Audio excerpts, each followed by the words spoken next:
이번 주에 여러분께서 관심을 가지실 부분은 뭐냐 하니까 가제가 파괴적 정서를 알아차리는 거예요. 그러니까 내가 관계 속에서 내 관계를 파괴하는, 그 우리는 기본적으로 우린 서로 사랑하고 싶고 인정하고 서로 좋은 관계이고 싶어요. 처음에 진짜로 우리 많은 부분들이 부부나 이런 관계가 뭐 자기 선택을 후회하기도 하고, 제가 아주 옛날에는 조금 짓궂어 가지고 강의할 때요, 한 번은 한 거사님 모임에서 이렇게 결혼해가 지금까지 자기 부인이 죽었으면 좋겠다고 생각 안 해본 사람 손 들어라니까 누구도 손을 잘 못 들더라. 남편은 안 그렇겠어요? 그리고 이거는 진짜 여러분이 흉내 내면 안 되는데, 굉장히 제가 상담 케이스 중에 한 케이스는 남편이 자꾸 바람을 피우고 너무너무 부인을 그렇게 괴롭게 만드니까 이 고통을 어떻게, 이 분노를 어떻게 감당이 안 돼가지고 이제 여기 거사님 몇 명 많은데 거사님들은 제가 그런 걸 알려주기도 했어요. 근데 그래서 너무 막 함부로 대하고 이렇게 한 거예요. 그러니까 그 앞에서 공개적으로 내놓으면은 또 폭력이 날아오고 이러니까 어떻게 하냐. 너무너무 분노해서 견딜 수 없어가지고 자기가 그거를 참, 고통을 감당이 안 돼가지고 남편이 양치하는 칫솔 있죠? 그걸로 변기를 닦았대. 난 그 얘기를 듣고 얼마나 기발하다고 생각했는지, 와. 어떡하겠어요? 사람 미쳐서 죽지 않으면. 그죠? 너무나 능력이 있는 남편이 온갖 외도를 하는데 헤어질 수는 없고. 그러니까. 그래서 우리가, 이거는 뭐 죽이는 것보다는 좀 낫죠. 근데 우리가 살면서 누군가를 내가 휘두를 때, 그죠? 내 힘으로, 내 지위로, 신체적 힘으로 휘둘르든, 돈으로 휘둘리든, 지위로 휘둘리든, 뭘로 하든 간에, 그 상대도, 그 상대가 그렇게 마냥 죽어서 깨갱하고 있는 것 같지만, 정말은 그럴 수가 없어요. 왜냐면 우린 다 부처님이거든요. 정말 그럴 수가 없어요. 그러니까 하나의 이것도 일종의 뭐라 그럴까요? 정말 최악의 상황에서 내놓을 수 있는 어떤 일종의 하나의 자기 어떤 절규 아니겠어요? 그죠? 그거 진짜 생각해도 제가 속이 메석메석한데, 그다음부터 저는 그 얘기를 딱 듣고 나니까, 아니 뭐 꼭 부부 관계가 아니더라 누구하고라도 혹시 내 방에 누가 오면은 취소 무서운 제가 속이 메석메석하고 안 좋더라고. 그리고 어떤 사람 물을 자꾸 떠오라고 남편이 맨날 시키니까 침을 탁 뱉어가지고 갔더니, 그러지 마시네요. 그러니까 우리가 어느 부분에서 내가 좀 유리하다고, 응? 내가 유리하다고 아니면 내가 어떤 조건이라고 해서 그래 휘둘릴 게 못 되는 거예요. 아니 그게 무서워서가 아니라 그걸 한번 생각해 보시죠. 그런 심리 상태를, 관계를 생각해 보라는 거죠. 그러니까 우리가 정말로 이렇게 누구였든지 간에 함부로 대할 수 있는 사람은 세상에 없는데, 그런데 우리는 너무 쉽게 내가 뭔가 더 유리한 조건이나 뭔가를 가졌을 때 우리 그럴 수가 있다는 거예요. 근데 사실 그 한 사람 한 사람을 알아보면요, 얼마나 그 사람 자체도 정말 이 자신의 어떤 존엄성, 인격, 존재감 이런 거에 대해서 정말 피눈물 나게 투쟁하면서 사는데, 고민하면서 사는데, 아파하면서 사는데, 상처받으면서 또 그걸 포기하지 못하고 이렇게 사는데, 우리가 한 개라도 더 공부한 사람들이 그러면 안 된다는 거죠. 그래서 우리가 정말로 하지 말아야 될 게 뭐라고요? 상대방의 그런 이고를 건드리면 안 돼요. 존재감을 건드리면 안 된다. 그런데 그 존재감을 건드리는 제일 최전방에 나와 있는 게 뭐겠어요? 파괴적 정서예요. 쉽게 화내는 거, 함부로 대하는 거. 쉽게 하려면 함부로 대하는 거잖아요. 만약에 그게 어떤 형태로든 그 무의식 존재는 어때요? 그러니까 아예 돌지 않은 이상은 뭐죠? 상대를 사실은 함부로 이렇게 쉽게 보는 거 아니겠어요? 그렇기 때문에 이 부분만큼은 이 현생에서 당장에 고치고 가야 된다. 다른 건 모르겠어.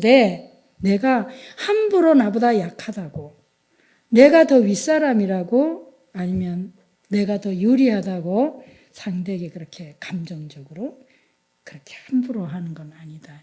물론 굉장히 깊은 애정으로 할 수도 있지만 그런 건 상대가 알지 않나요? 서로가 아는 거 아니겠어요? 정말 너무나 더 깊은 사랑에서 한 대 쳤다든지 사랑에 매도 있는 거고 여러 가지 있지 않겠습니까? 근데 그런 게 아닐진데 그거는 뭐예요? 한 사람이 더 아프잖아요. 때리거나 하는 사람이 더 아프죠? 더 많이 오래 반성하고 그런 게 아닐진데 습관으로 그러는 것들은 굉장히 안 된다. 그럼 그걸 어떻게 그러면 극복해야 되느냐? 알아차리는데 알아차림과 동시에 뭐예요? 더 적극적인 치유 방법은 자해 명상을 하는 거다. 그래서 우리가 이제 초기 그 경전에 보면은 탐진치 분별 또는 이렇게 이 아름마리 같은 경우에는 주의가 산만한 거요. 그런데 치유 방법이 요즘 이렇게 화가 많은 사람이 뭘 해야 되냐? 자해 명상을 해야 되냐? 자비 명상이요. 그러니까 요즘 자비 명상에 가가지고 막 하는데 어떤 사람은 효과를 많이 보고 어떤 사람은 효과를 별로 안 봤다. 화가 뿌리에 많은 사람은 자비 명상하면 반드시 가장 큰 효과를 보게 돼 있어요.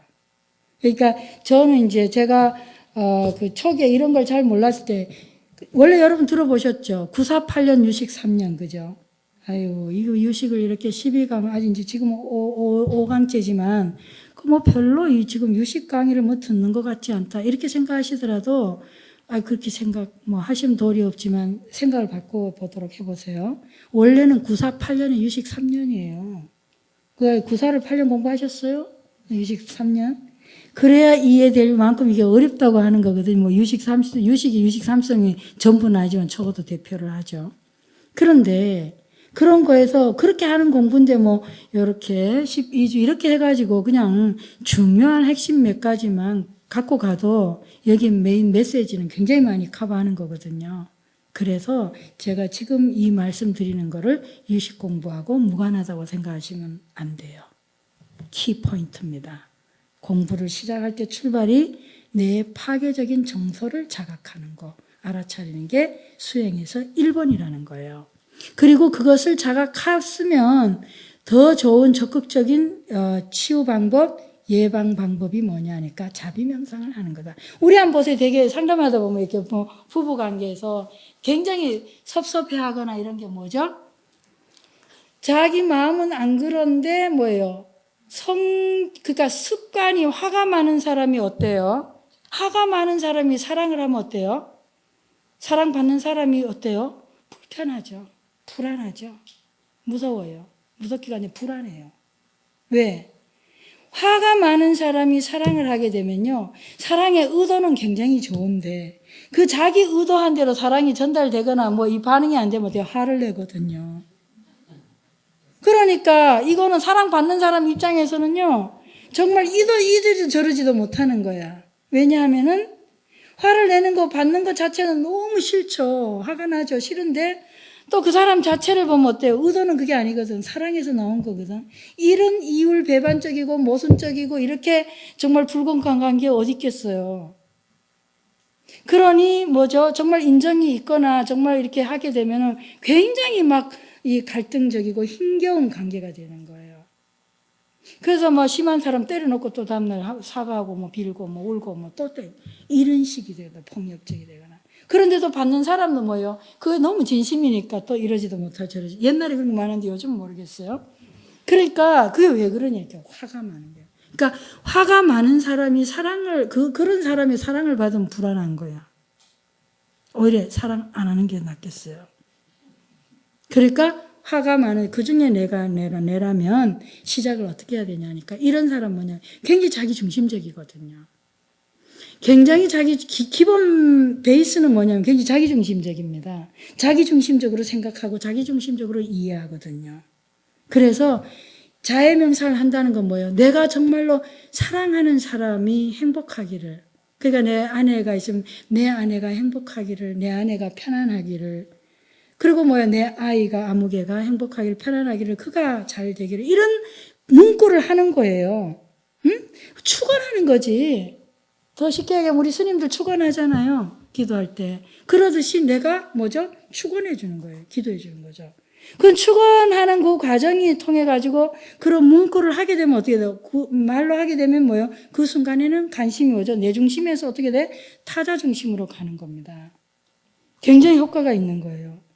그러면 자기 자신이 이제 자기가 말하면서 뭐죠? 인식이 되는 거죠. 설득이 되는 거죠. 아, 내가 어떻게 해요? 진실로 원하는 게 뭐예요? 상대가 행복하기를 원한다는 거예요. 그런데 상대가 나로 인해서 내가 화를 내기 때문에 안 불행하다면 내가 그분을 고민하게 되는 거죠. 그러면 내 중심에서 뭐야, 나는 그런 뜻이 아니었는데 지가 또 이렇게 오해하고 막 짜증을 낸다. 이게 이제 안 되는 거예요. 점점 하다 보면. 그러니까 저 같은 경우도 가장 근본적으로 가장 심각한 병리적 형태가 저는 화였거든요. 분노였거든요.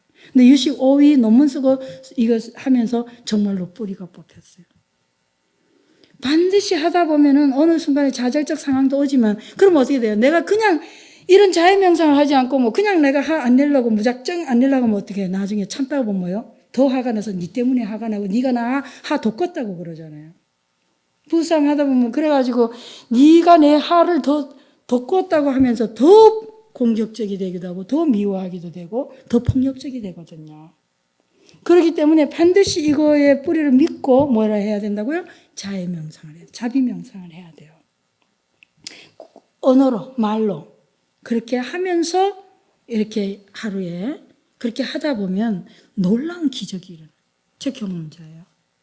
그러니까 여러분 가운데서도 내가 힘겨움이 화가 많다, 짜증이 많다 이런 분이 있으면 반드시 뭐예요? 시간을 내가지고 정 안 되면 뭐죠? 자비 명상 수행 프로그램에 들어가세요. 가가지고 근데 거기서 안내할 때 어떤 경우는 안내자 자체가 원래 근본 메인 역동이 화가 많은 사람이 아닌 사람이 안내하면 그다지 좀 설득력이 떨어지고. 왜냐면 그럴 경우는 리드할 때도 조금 응용력이 안 될 수도 있어요. 그런데 그때 사람 케이스가 다 다르거든요. 그럴 때에 이제 그렇긴 하지만 기본적으로는 도움이 돼요. 축원한다는 건 언제나 도움이 되죠. 그렇게 반드시 시간 내서 그런데 해야 돼요. 그러면 많이 효과적입니다. 또 이제 저 같은 경우는 그리고 이제 그런 것도 있었고 또 하나 우리 여러 가지 많이 있죠. 그 중에서 특히 또 내 증상에서 이제 만약에 내가 아른마리가 많다. 저는 아른마리가 되게 많은데 아른마리 이런 거 공부 오정신간 이런 거 기초적인 게 진단이 안 돼 있으면 어때요? 거꾸로 공부하는 수가 많아요. 그러니까 오정신 저 같은 경우 아른마리가 많으니까 그 아른마리가 많은 사람 수십간 하는 게 좋은데 이거 산만하거나 이런 사람 근데 거꾸로 또 아른마리 많이 내는 공부를 막 따지면서 공부를 하기 좋아요. 그러지 않겠어요? 근데 어떤 사람은 너무 문제의식이 없고 그저 아무 생각 안 하는 걸 좋아하는 사람이 있죠. 그런 사람이 또 가만히 아무 생각 없이 이렇게 얘기하죠. 점점 문제의식이 사라지는 거지. 그럼 더 미해지지 않겠어요? 그래서 사실은 자기의 메인 역동을 좀 진단이 필요합니다. 그래서 그런 걸 통해 가지고 나에게 맞는 이런 대치법을 써서 이게 좀 이렇게 해독을 해야 되는데 그렇지 않으면 뭐요? 마치 이렇게 자기 그 특성대로 끌려가는 거죠. 저는 오랫동안에 나중에 이제 뒤늦게 알았어요. 그러고 보니 나 진짜 너무너무 거꾸로 공부를 많이 했구나. 원래 그렇게 많이 이렇게 따지고 비판하고 이런 성격이었는데 또 공부도 그런 걸 좋아하더라고요. 내가 불교 와가지고 무슨 공부를 좋아하는지 한번 참고해 보세요. 그리고 그것이 과연 매우 효과적인가도 한번 이렇게 생각해 보시고 가끔은 뭐예요? 완전히 반대되는 공부를 할 필요가 있다. 왜냐하면 자꾸 끌리거든요. 그런 게. 내 속성하고 맞으니까. 네. 그래서 다른 거 5번 주에 기억은 반드시 뭘 하시냐. 파괴적 정서. 내가 관계 속에서 그냥 불쑥 화를 내거나 막 안에서 열이 막 돋거나 짜증이 나거나 쉽게 그럴 때는 반드시 이유 불문해야 돼. 상대가 나를 성격을 돋았다든지 뭐 상대가 자극을 했다든지 네가 나를 화나게 했다. 제발 그걸로 지금까지 해결 절대 안 납니다. 그럼 그럴수록 화가 난데 마치 기름 부은 격이 되죠. 불이 났는데 기름 부으면 뭐요? 더 기름. 그런 격이 되지 절대 가라앉질 않아요. 그러니까 미리 전제하기를 뭐죠? 이유를 따지지 말고 무조건 뭐요? 나는 자비명상이 필요한 사람이라고 생각하시고 어떻게 했냐 저 같은 경우는 엘리베이터 타면 속으로 행복하십시오. 좋은 하루 되지. 뭐 겉으로 한국에서 그러긴 참 민망하잖아요. 도른 줄 알 거 아니에요. 그러니까 중얼중얼 일 없이 그러면 그래도 조금 인연이 있거나 뭐 내 은행 가거나 뭐 아니면 또 누굴 뭐 가게 가거나 이럴 때는요. 좋은 하루 택시를 탔거나 이럴 때는 좋은 하루 되십시오. 또 행복하십시오. 이제 제가 이제 해보는 거예요. 놀랍게도 내 마음이 매우 행복해지고 또 그것이 더 어색하면 뭐 껌이라도 몇 개 여가서 뭐 이렇게 가면서 이거 하나 드세요 행복하세요 뭐 이렇게 한다든지 여러 가지 방식이 있겠어요. 저는 엘리베이터 타면 우리 문화 이게 뭐 이러고 그런데 제가 그럴 때 속으로 행복하세요 좋은 하루 되세요 이런 식으로 해보니까 저도 좀 이완이 되면서 상대도 굉장히 릴렉스가 되는 걸 느껴요. 우리 버스 타고 가죠. 뭐 하루 일상이 계속 그렇잖아요. 부딪히는 게 무수히 많은데 한번 기도해 보세요. 그렇게 되면, 그렇게 해보시면, 이런 실천을 안 하고 뭐 공부를, 만약에 이렇게 계속 하잖아요. 그러면 그렇게 효과적이진 않습니다. 그러니까 여러분 반드시 한 주 동안에 한번 실천해 보세요. 이거 꼭 실천하세요. 행복하세요. 좋은 하루 되십시오. 누가 조금 긴장해 보이면은, 이렇게 좀 이렇게 이완하시고 편안하세요. 속으로 그냥 이렇게 좋은 미소를 이렇게 해보죠. 우린 굉장히 이게 방어적으로 딱딱하거든요. 근데 내가 먼저 방어를 푸는 거죠. 그렇게 해보시면은, 올해 그렇게 이제 저는 강의하면 특별 기간에 훈련을 하는데, 생각보다 효과가 너무너무 좋아요. 그리고 우리 스님들도 포교 잘 되고, 미국에 있으면 우리 가게 같은 거 하는 사람들 신도 있으면요, 저는 아침부터 꼭 글을 시켜요. 오늘 이 가게에 들어오는 모든 이들이 다 좋은 하루가 되기를 꼭 뒤통수에 대기도 하고, 꼭 그렇게 해보라고. 그러면 진짜 이게 아주 뭐 상대가 내가 기도한 걸 알아주냐 못 알아주냐고는 저리 가라고 내 자신이 굉장히 많이 이렇게 좋아지거든요. 그래서 요거를 꼭 파괴적 정서 알아차리기를 연습하시고 실습해 보시고 그럼 좋을 것 같아요. 질문 있어요? 숙제에 대해서. 예. 저 같은 경우에는 제 경험인데요. 제가 서울에서 한 15년 정도 공부를 하다가 내려와서 상담을 신도님들하고 이렇게 하다 보니까 스님이 무섭다고 해요. 너무 강하고 무섭다. 눈빛이 더 무섭고 뭐 하는 것도 무섭다. 이렇게 저는 아침에 실수할 때마다 새벽에 예불 때가 있더니 실수할 때마다 거울을 보고 제 축구를 해봅니다. 야, 내 이름 부르면은 너는 이 세상에서 제일 잘난 거야. 너같이 잘난 놈이 있으면 나와봐. 인상 쓰지 말고 웃고 그 자존심을 베푸면서 살 방법을 내가 찾아봐라.